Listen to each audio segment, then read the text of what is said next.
asalaamaaleykum suñu mbokk téléspectateurs yi ñu ngi leen di dalal jàmm si seen télévision majeure la RTS fas yéene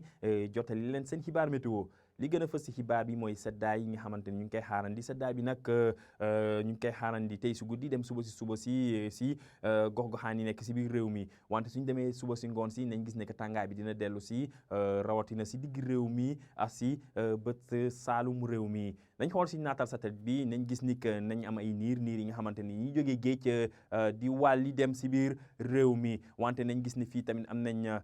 circulation ngelaw bi nga xam bu mel ni calweer ngelaw boobu nag dina àndaale seddaay bi nga xamante ne dina laal gox-goxaan yi nekk si wetu tefes bi wante tamit am nañ lu ñuy wax anticyclone bi nga xamante ni tamit moom tamit ngelaw yi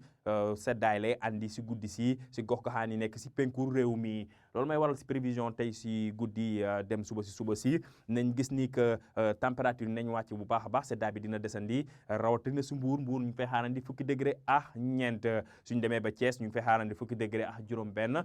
fukki degré ak juróom-benn tamit ñu ngi koy xaarandi si Ndar Podor foofu température bi tamit dina wàcc bu baax a baax ñu ngi fay xaarandi fukki degré ak juróom-benn tamit si Linguère suñu wàccee dem Kaffrine tamit guddi si dina sedd bu baax a baax ñu ngi fay xaarandi fukki degré ak juróom-benn tamit ñu ngi koy xaarandi si Kolda suñu xoolee li des si réew mi nañ gis ne que température yi wàcc nañ seddaay bi dina desandi bu baax a baax température yi dinañ dem diggante fukki degré ak juróom-ñaar si Sédhiou dem ba si ñaar fukki degré si Dakar suba si ngoon si nag asamaan bi nag naaj bi dina génn bu baax a baax wante nañ gis ni que température yi dina wàññeeku su wetu gox-goxaan yi nekk si tefes bi wetu Dakar moom tàngaay bi moom dinañ fa wàññeeku bu baax a baax ñu ngi fay xaarandi ñaar fukki degré ak juróom-ñeent suñu demee diggante Mbour ak Thiès ñu ngi fay xaarandi fanweeri degré ak ñett fanweeri degré ak benn ñu ngi koy xaarandi si Ndar suñu xuusee si biir réew mi nañ gis ni que température yi dinañ ëpp fanweeri degré rawatina si digg réew mi diggante Kaffrine Kaolack foofu nañ gis ni que tàngaay bi dina fa des bu baax a baax Kaffrine nag ñu ngi fay xaarandi fanweeri degré ak juróom-ñett suñu wàccee ba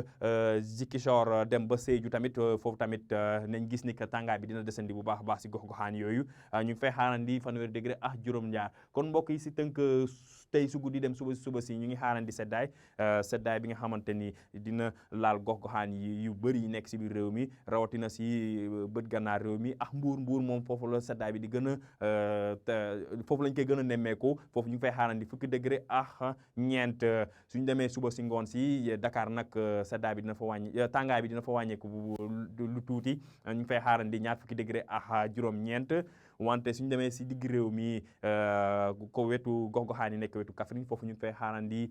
fanweeri degré ak juróom-ñett kon mbokk yi lii la ñu amoon si xibaar météo ñu ngi leen di dox dig daje ba suba wasalaam